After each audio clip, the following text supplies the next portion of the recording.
السلام علیکم، پروگرام حالات حاضرہ میں آپ کا میزبان غلام نبی مولائی۔ ناظرین، ہر ہفتے شام کو 7 بجے کے بعد ہمارا ایک پروگرام نشر ہوتا ہے اور پھر ریپیٹ ہوتا ہے رات کو 12 بجے، اور اس کے بعد یہ ریپیٹ ہوتا ہے نیکسٹ ڈے 2 بجے۔ تو یہ اس پروگرام میں ہم کوشش کرتے ہیں کہ جو پورے ہفتے کے حالات ہیں، بین الاقوامی ہوں یا اقتصاد ڈومیسٹک ہوں، جو بھی ایشوز ہیں کرنٹ افیئرس کے، اس پہ بات کرتے ہیں۔ حسب معمول ہمارے مفکر دانشور زید اللہ شاہ صاحب بات کرتے ہیں اس پروگرام میں۔ السلام علیکم شاہ صاحب۔ شاہ صاحب، بدقسمتی سے آج جو صورتحال ہے وہ پارلیمنٹ اور سپریم کورٹ آمنے سامنے آ گئے ہیں۔ قانونی پوزیشن جو بھی ہے، ہم قانون دان نہیں کہ ہم بتائیں کہ کیا ہے کیا نہیں، مگر یہ صورتحال میرے خیال میں جس طرح آج کی صورتحال ہے، 75 سال میں یہ پہلی بار ہوا ہے کہ بالکل آمنے سامنے کھڑے ہو گئے ہیں اور ان پلیئرس نے آمنے سامنے کھڑا کر دیا ہے۔ آئین میں جو اداروں کی توقیر ہے، عزت ہے، جو بھی ہے، وہ آج ہمیں نظر آ رہی ہے۔ بڑی یہ صورتحال میں جب اقتصادی صورتحال بھی ہماری خراب ہو اور ہماری جو پولیٹیشنز ہیں اور ادارے ہیں ان میں کوئی ہم آہنگی نہیں ہے، تو آپ کیا سمجھتے ہیں یہ پارلیمنٹ ورسز سپریم کورٹ یا جو موجودہ پولیٹیکل صورتحال ہے اس کو کس طرح دیکھتے ہیں؟ سب ہر ایک پاکستانی کو تو افسوس ہے، دکھ ہوگا یہ صورتحال دیکھ کے۔ کوئی بھی نہیں ہوگا پاکستان میں جو اس صورتحال سے خوش ہو جو کچھ نظر آ رہا ہے۔ ہمیں پہلے ہی ہمارے جو اقتصادی مسائل ہیں، لوگوں کی زندگی پہلے ہی اجیرن ہو گئی ہے، 40-42% پہ انفلیشن چلی گئی ہے، تو اب یہ اس کی طرف تو کوئی توجہ نہیں جاتی۔ اب یہ ہے کہ دونوں بڑے ادارے آئینی ادارے ہیں، پارلیمنٹ بھی اور سپریم کورٹ بھی۔ لوگ تو امید سے دیکھتے ہیں، پارلیمنٹ کی طرف سے دیکھتے ہیں، ان کی طرف بھی، کہ یہ امید ہوتی ہے کہ وہاں ایسے قوانین بنیں گے جو عوام کی زندگی بہتر کریں۔ عدالت عظمیٰ سے بھی یہی لوگ امید یہی رکھتے ہیں کہ وہ اس انداز سے ہوں فیصلے کریں گے، یا ایسے ہوگا کہ ہاں ان کی عزت اور احترام لوگوں کے دلوں میں اور بڑھ جائے گی۔ الٹیمیٹلی یہی دو ادارے ہیں نا، ایگزیکٹو جو ہے تیسرا یہی ادارہ ہے، ایگزیکٹو، لیجسلیچر اور جوڈیشری۔ ایگزیکٹو کے متعلق تو بہت سی شکایات رہتی ہے، جو امید ہوتی ہے وہ ان دو اداروں سے ہوتی ہے کہ بھئی پارلیمنٹ ایگزیکٹو پہ کچھ کنٹرول کرے گی، بھائی صحیح طور پہ چلو، اور اگر یہ دونوں نہیں چلے تو پھر سپریم کورٹ ان کو قانون کے مطابق چلانے کی کوشش کرے گی۔ اب جو دیکھ رہے ہیں، وہ جو ریزولوشن پاس کیا اسمبلی میں، وہ بہت ہی افسوسناک ریزولوشن ہے، اور آپ نے بالکل صحیح کہا، اس قسم کا پہلے مظاہرہ ہم نے نہیں دیکھا کہ پارلیمنٹ اس قسم کا ریزولوشن پاس کرے عدالت عظمیٰ کے خلاف۔ اچھا، اس میں عجب سی بات ہے، یہ بہت سے کم لوگوں کو معلوم ہوا، میں نے بھی جب پڑھا تھوڑا تفصیل سے تو مجھے دیکھا کہ 342 یا کیا جو ممبرز ہیں، اس میں سے صرف 42 ممبر جو ہیں انہوں نے دستخط کیے ہیں اس ریزولوشن پہ، ٹھیک ہے صاحب؟ اور جن لوگوں نے دستخط نہیں کیا اور جو موجود بھی تھے اس ایوان میں موجود تھے، تقریریں بڑی زبردست کی عدالت کے خلاف، لیکن جب دستخط کرنے کا ٹائم آیا تو فلانے کو دستخط کر لو، فلانے کو یہ دستخط لے، یہ دستخط کر لیں۔ وزیر اعظم نے دستخط نہیں کی، انٹیریئر منسٹر نے دستخط نہیں کی، لا منسٹر نے دستخط نہیں کی، فارن منسٹر نے دستخط نہیں کیا، لیڈر اپوزیشن نے دستخط نہیں کیا۔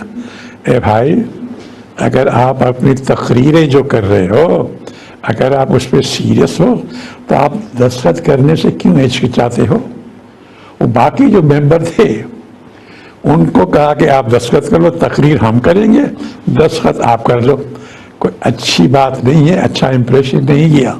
اس کا مطلب کہ آپ جو ہے یہ جذبات بڑھانے کے لیے تقریریں کر رہے ہیں، اب اس کے ریزولوشن سے کوئی کچھ نہیں ہوگا، کیونکہ قانون جو ہے وہ تو ریزولوشن سے تبدیل تو نہیں ہوگا، نہ عدالت کا فیصلہ تبدیل ہوتا ہے، لیکن جو بن رہی ہے صورتحال اس طرح سپریم کورٹ میں بھی دیکھتے ہیں، افسوسناک صورتحال پیدا ہو گئی ہے۔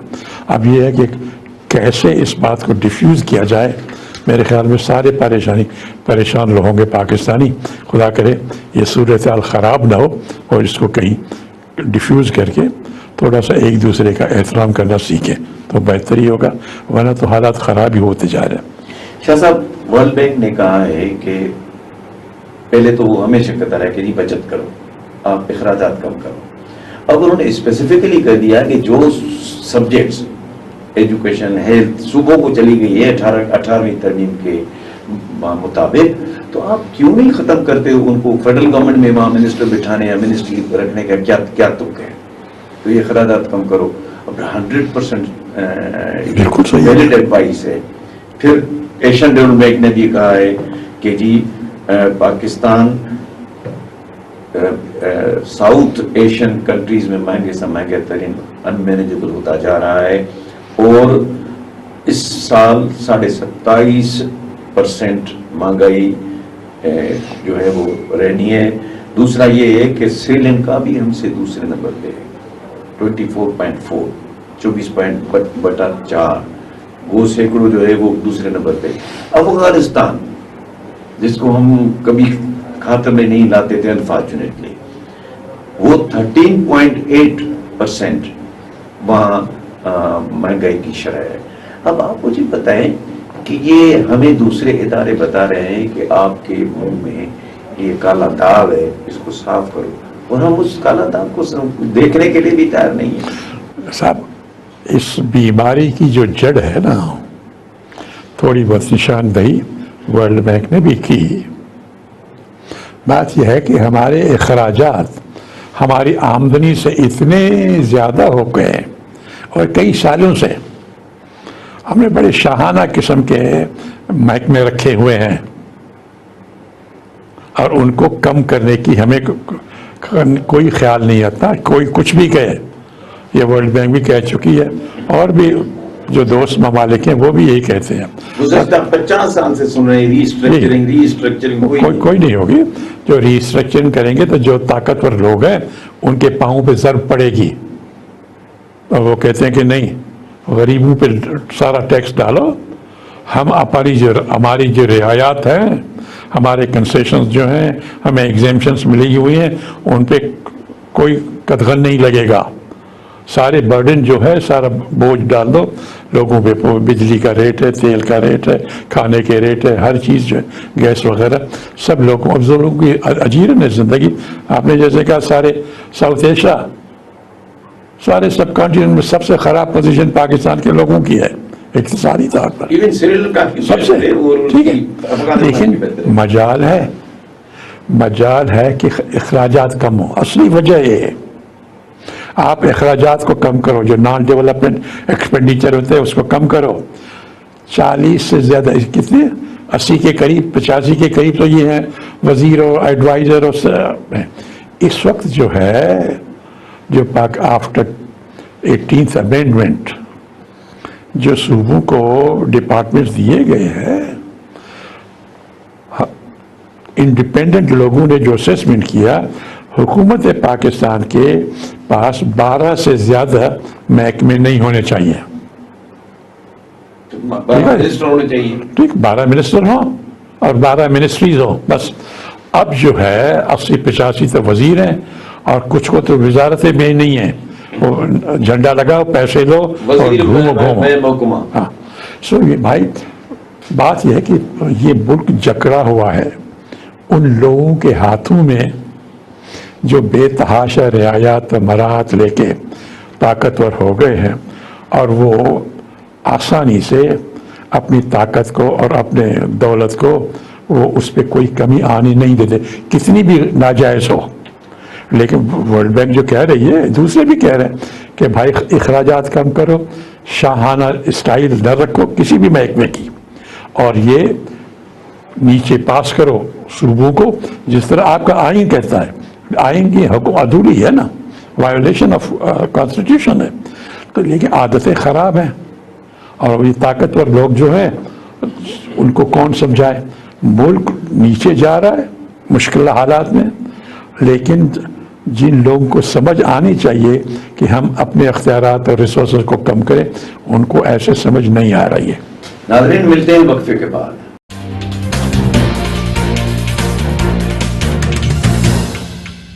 ویلکم بیک ناظرین۔ شاہ صاحب، ایسا جو پانی کے لیے گورنمنٹ آف پاکستان نے ایک محکمہ بنایا ہے، انہوں نے کہا کہ پانی کی شارٹیج جو ہے سندھ اور پنجاب وہ شیئر کریں گے، مگر بات یہ ہے کہ اس میں بھی کہتے ہیں کہ کوٹڑی بیراج، سکر بیراج سے نیچے پانی نہیں چھوڑیں گے۔ اب کوٹڑی بیراج صرف زراعت کے لیے پانی نہیں استعمال ہوتا ہے، کوٹڑی بیراج کا پانی لوگ پیتے بھی ہیں، ڈرنکنگ واٹر۔ حیدرآباد پورا کوٹڑی بیراج سے پانی پیتا ہے، بلکہ حیدرآباد آنورڈ جتنے بھی ہیں۔ تو ان حالات میں اب کراچی کے لوگ تو اس سے بالکل ہی وہ ٹینکر کلچر پہ ان کا ڈیپینڈنس ہے، یہ احساس نہیں کرتے کہ یہ پانی نہیں آئے گا تو ٹینکر بھی نہیں آئیں گے۔ تو کراچی میں تو اس کا احتجاج نہیں ہوتا ہے نہیں ہے، یہ سندھی انڈیجنس لوگوں نے کرنا ہے احتجاج، اور ہم پھر کراچی میں آپس میں لڑتے پھریں گے پانی کی بالٹی پہ۔ تو اب یہ ہے کہ ان حالات میں اس پانی کے معاملے میں آپ کیا سمجھتے ہیں؟ سب ایک دنیا میں ایک اصول ہے اور یہ طے کیا گیا ہے، ساری دنیا ہم اس کو مانتی ہے، ہم نہیں مانتے، اور اس کا نقصان جو ہے وہ مثال دیتے ہیں، مثلا کمپنی کا مثال، کارپوریٹ سیکٹر، کوئی بھی کمپنی ہو، بڑی ہو یا چھوٹی ہو، ٹھیک ہے صاحب، مثلا کوئی مثال لے لیتے ہیں، کمپنی کے جو ہیں ایک تو شیئر ہولڈرز ہوتے ہیں جو پیسہ اپنا انویسٹ کرتے ہیں، پھر کمپنی کچھ قرضہ لیتی ہے بینکوں وغیرہ سے چلانے کے لیے، پھر اس کمپنی کی مینجمنٹ ہوتی ہے جو روزمرہ کے آپریشنز دیکھتے ہیں۔ آپ نے دیکھا ہوگا کہ کمپنی کا جو بورڈ آف ڈائریکٹرز ہے اس میں کبھی بھی جو قرض دینے والے ہیں ان کا کوئی نمائندہ بورڈ پہ نہیں بیٹھتا، جو مینجمنٹ ہے وہ بورڈ پہ نہیں ہوتا، بورڈ پہ کون ہوتا ہے؟ صرف شیئر ہولڈرز، ان کے نمائندے بورڈ آف ڈائریکٹرز پہ یا بورڈ آف گورننس پہ ہوتے ہیں۔ وہ کیوں؟ یہ دنیا کا مانا ہوا اصول، وہ اس وجہ سے کہ اگر وہ کمپنی جب اب سال کا جو اکاؤنٹ جب کرے گی تو سب سے پہلے جو تنخواہیں لوگوں کی دے گی، اس کے بعد جو بینک کے قرضے ہیں وہ دے دے گی، اگر کچھ بچے گا تو آخر میں جو شیئر ہولڈرز ہیں ان کو ڈیویڈنڈ ملے گا، کچھ منافع ملے گا۔ باٹم پہ جو رسید آخر میں جو بیٹھتا ہے، سب سے اس کے حقوق کو پروٹیکٹ کرنے کے لیے، کہ چونکہ آپ آخر میں ہو، باٹم پہ، آپ ہی کو حق ہے کہ آپ بورڈ آف ڈائریکٹرز پہ بیٹھو۔ اب Sindh is at the bottom of Indus river, باقی سب اپر رائیویرین ہیں۔ تو یہ جو کارپوریٹ کا اصول ہے کہ جو سب سے باٹم پہ آخر میں، اگر بورڈ آف ڈائریکٹر مینس اس کو اسرا کی حکمرانی یا وابڈا کی، it should be always with the lowest riparian ہے، اس کو پھیرا ٹرن اوور بھی کریں، جو پارٹنر پہ ہوگا پھر وہ سب کے حقوق دیکھے گا، کیونکہ ادروائز اس کو کچھ نہیں ملے گا۔ اور اگر اپر ریپیرین والے وہ بیٹھیں گے اسرا کی چیئرمین شپ پر یا وابڈا پہ، تو وہ اپنے مفادات کے لیے لکھیں گے، باٹم والے کو کچھ۔ یہ سسٹم ہی غلط ہے۔ آپ یہ شکایتیں کرتے رہیں گے، شکایتوں کا کوئی ازالہ نہیں ہوگا۔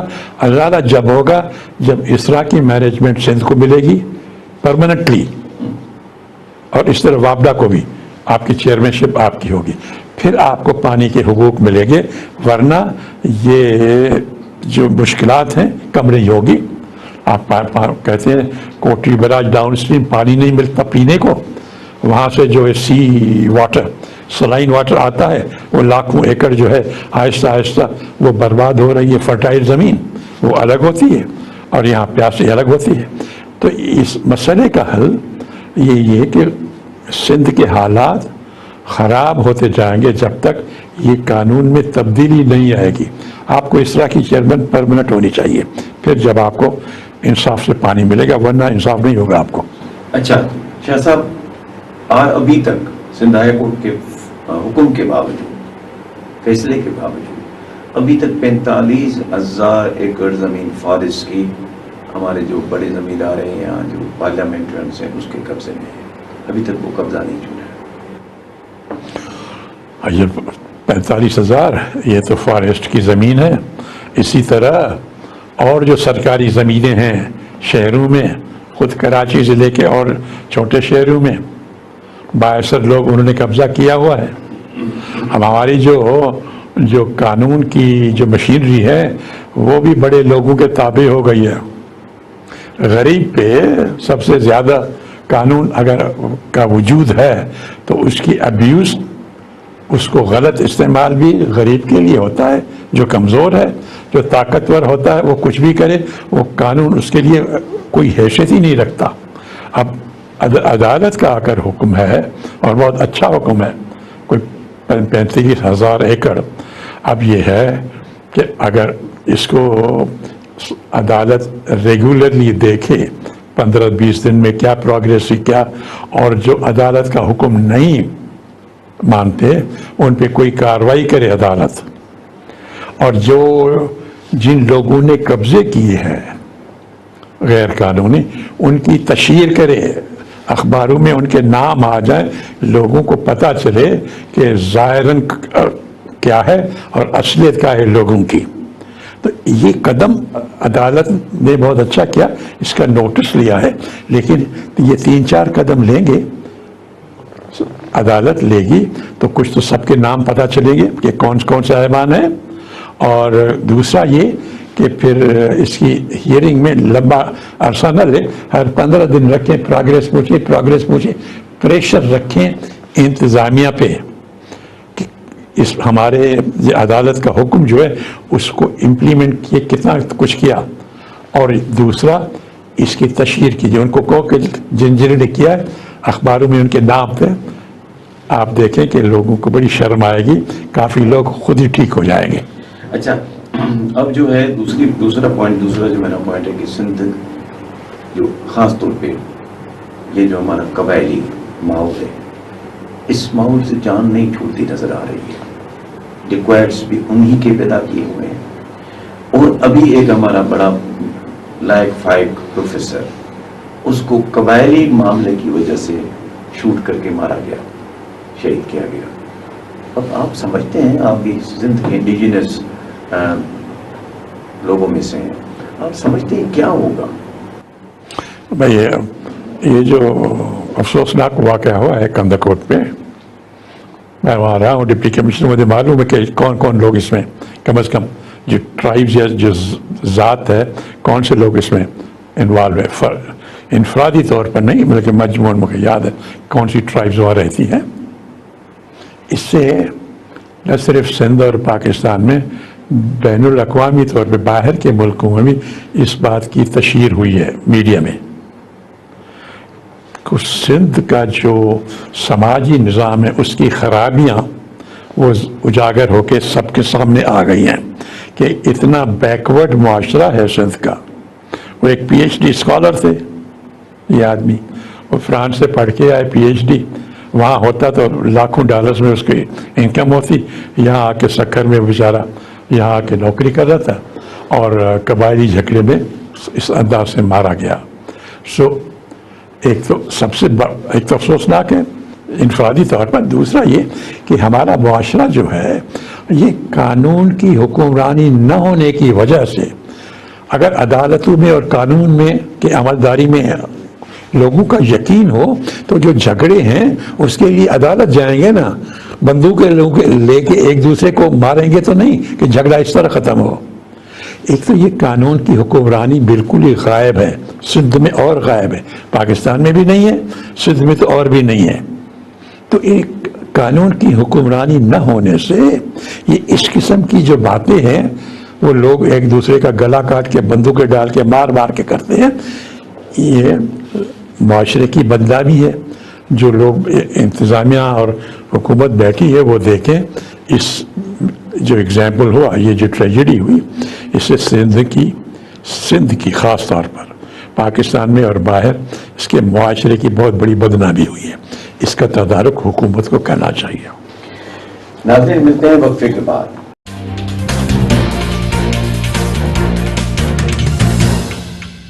ویلکم بیک ناظرین. شاہ صاحب، چائنا ایک تو بہت بڑا اکنامک پاور ابھر کے نظر آیا، اب اس کا پولیٹیکل رول بھی بڑھتا جا رہا ہے. اس نے اپنا اثر رسوخ استعمال کر کے ایک پرانی دشمنی کی بنیاد بھی ختم کر دی ہے. سعودی عرب اور ایران کو آپس میں بٹھا دیا ہے اور ان کی وہ جو سفارتی تعلقات ہیں ان کی بحالی کا پروگرام آگے بڑھ رہا ہے. ادھر سے UAE بھی، کیونکہ وہ بھی اس گیٹ میں ہے سعودی عرب کے، وہ بھی اس کے اور ایران کے تعلقات آپس میں ٹھیک ہو رہے ہیں. تو یہ خطے کی خوش قسمتی ہے کہ یہ معاملات ٹھیک ہو رہے ہیں. نمبر 1. نمبر 2 جو ہے وہ چائنا کے صدر اور رشیا کے صدر کی ملاقات، اس کی اہمیت بھی آپ کو پتا ہے اور آپ ہی بتائیں گے ہمارے ناظرین کو. پھر فن لینڈ کا نیٹو میں جانا، اس پہ رشیا کا احتجاج کرنا. اب یہ جو ہمارا آخری وقفہ ہے اس میں بات کریں. صاحب یہ ہے بالکل ہی کہ جو پچھلا ہفتہ گزرا اس میں ایک بات پر مہر لگ گئی، سٹیپ لگ گیا کہ چائنا اب باقیوں سے اب ابھر کے اوپر آ گیا ہے، رشیا سے بھی اوپر آ گیا اور باقی لوگ. کیونکہ جو 3-4 باتیں جو ڈیولپمنٹ ہوئی اس سے لگتا یہی ہے. ایک سو بالکل جیسے آپ نے ذکر کیا، چائنا کی اپنی ڈپلومیسی جو تھی اس کی اور اس کی جو طاقت ہے، پولیٹیکل ویٹ، بہت دہائیوں سے چلا آ رہا ہے. عربوں کا اور ایرانیوں کا آپس میں جھگڑے، بلکہ تو صدیوں سے عرب اور عجم یہ جھگڑا تو بھائی صدیوں سے چلا آ رہا ہے نا. اور سنی اور شیعہ یہ بھی جھگڑا صدیوں سے چلا آ رہا ہے. لیکن اس کے باوجود چائنا کی ایسی گڈ ول ہوئی دونوں میں، ایران کے ساتھ بھی اور سعودی عرب اور اب UAE کی بات بھی، تاکہ یہ جو اختلافات تھے یا جو بھی ماضی کی داستان تھی اس کو بھلا کے انہوں نے دیکھا کہ آپس میں ہم تعاون کریں، بھلائی ہوگی سب کے لیے. اب یہ ایک تو چائنا کی ڈپلومیسی جو ہے وہ آیا کہ بالکل ہر ایک مان گیا. یہ روس بھی نہیں کرا سکا تھا، امریکہ بھی نہیں کرا سکا تھا، کوئی اور بھی نہیں کرا سکا تھا. چین نے یہ اپنی پاور اور ڈپلومیٹک لیوریج دکھائی ہے. تو ایک تو اس سے اس کا اسٹیچر بڑھ گیا. دوسرا، چین کے صدر اب روس کے دورے پہ گئے اور وہاں ان کی جو ملاقات ہوئی اور اس میں جو باتیں ہوئیں اور جو باہر میڈیا میں رپورٹس ہوئیں، ان سے بھی یہی لگتا تھا کہ ہاں روس بھی چین کو کہہ رہا ہے، اس پہ آمادہ ہے کہ آپ بیچ میں آ کے یوکرین اور روس کے درمیان کوئی تسویہ کرائیں. تو پہلے تو چینی صدر نے یہ جو روس کا دورہ کیا تو ان کے شی جن پنگ اور پوٹن صاحب دونوں صاحبان کے درمیان یہ انڈرسٹینڈنگ ہوئی. تو روس نے بھی چائنا کی گڈ ول کو کہا کہ آپ کیجیے. اور پھر اب میٹنگ ہونے والی ہے چین کی اس کے یوکرین کے صدر سے.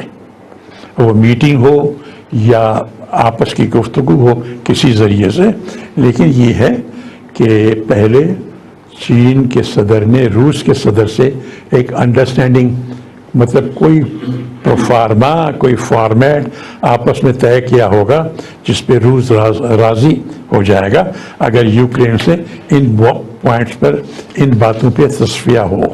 تو روس نے بھی ایک لحاظ سے مانا ہے چین کی ڈپلومیٹک پوزیشن کو. اب تیسرا، فرانس کے صدر میکرون وہ بھی چین کے دورے پہ ہے، اور انہوں نے بھی چین کو کہا ہے، کیونکہ یورپ کو اپنا خدشہ ہے کہ یہ جو روس اور چین کی اپنا یوکرین کی لڑائی ہے، امریکہ اور نیٹو تو چاہتا ہے کہ چلتی رہے لڑائی، اور وہ ہتھیار بھی بیچتے ہیں، میزائل بھی بیچتے ہیں، پیسے بھی بیچتے ہیں، اور والنٹیئرز بھی بیٹھتے ہیں جا کے لڑو۔ وہ تو چاہتے ہیں کہ لڑائی چلتی رہے۔ یورپ والوں، خاص طور پر فرانس، جرمنی اور جو قریب اور ملک ہیں، ان کو خدشہ ہے کہ یہ بڑھتے بڑھتے ہمارے ہاں لڑائی کے اثرات پڑیں گے اور ہمارے معاشرے پہ بہت نقصانات ہوں گے اس پہ۔ ابھی بھی اس لڑائی کا ایک اثر تو ہو چکا ہے نا، کہ جو روس گیس سپلائی کرتا تھا یورپ کو، فرانس کو اور جرمنی کو، وہ امریکہ نے وہ جو پائپ لائن تھی اس کو ڈسٹرائے کر لیا، ختم کر لیا۔ تو یورپ پہلے ہی مشکلات میں ہے کہ یوکرین اور اس کی لڑائی سے، اور اب انہوں نے پہلے بھی اپنے طور پر کوشش کی تھی، لیکن وہ زیلنسکی نہیں مان رہے تھے یوکرین کے صدر سے۔ اب میکرون جو ہے وہ فرانس کے صدر اب چین میں ہیں، اور انہوں نے اوپنلی، کھلی طرح سے چین کے صدر کو پریس کانفرنس میں یہی کہا کہ آپ انٹروین کریں اس کو تصفیہ کرانے میں۔ تو آپ دیکھیں عربوں کا اور ایرانیوں کا تصفیہ کرانے میں چین کا رول ہے۔ روس کے صدر دورے میں کہہ رہے ہیں چین کو کہ روس اور یوکرین کے درمیان آپ پیس تصفیہ کرانے کے لیے چین کوشش کرے۔ فرانس کے صدر گئے ہیں، وہ بھی چین کو کہہ رہے ہیں کہ آپ کوشش کریں روس اور چین کے درمیان کوئی امن کو معاہدہ کرا لیجئے، تاکہ یورپ پہ جو مشکلات ابھی ہیں اکنامک اور دوسری بڑھنے والی ہیں ان کا کوئی سدباب ہو۔ لیکن یہ ہے کہ ایک سائڈ سے تو یہ ہو رہی ہے، دوسری سائڈ سے حالات خراب ہونے کے بھی کوئی نشانیاں وہ نظر آ رہی ہیں۔ ایک کی تو آپ نے نشاندہی کی کہ فن لینڈ جو ہے وہ ایک بہت پیسفل ملک ہے اور ہمیشہ نیٹو سے الگ رہا ہے، لیکن اب وہ نیٹو میں شامل ہو گیا۔ نیٹو میں شامل ہو گیا تو اس کا مطلب یہ ہے کہ نیٹو کی فورسز جو ہیں، ان کی فوج اور ان کے میزائلز روس کی بارڈر میں پر آ کے فن لینڈ میں ان کو تعینات کیا جا سکتا ہے، وہاں وہ آئیں گے روس کی بارڈر کے ساتھ۔ تو روس نے وہ وارننگ دی ہے اس کو کہ وہ روس کی یہی کوشش رہی ہے۔ یوکرین اور روس کی لڑائی بھی کیوں ہوئی؟ اس وجہ سے ہوئی کہ یوکرین کے جو صدر ہیں یہ صاحب، یہ چاہتے تھے کہ نیٹو میں یوکرین شامل ہو جائے، اور روس کی یہی تھی کہ بھائی جب سوویت یونین ٹوٹا تھا تو اس وقت بھی امریکہ اور نیٹو کے اتحادیوں نے یہ انڈرسٹینڈنگ نہیں تھی، یہ طے ہوا تھا کہ نیٹو یہاں نہیں آئے گا ہماری بارڈرز پہ۔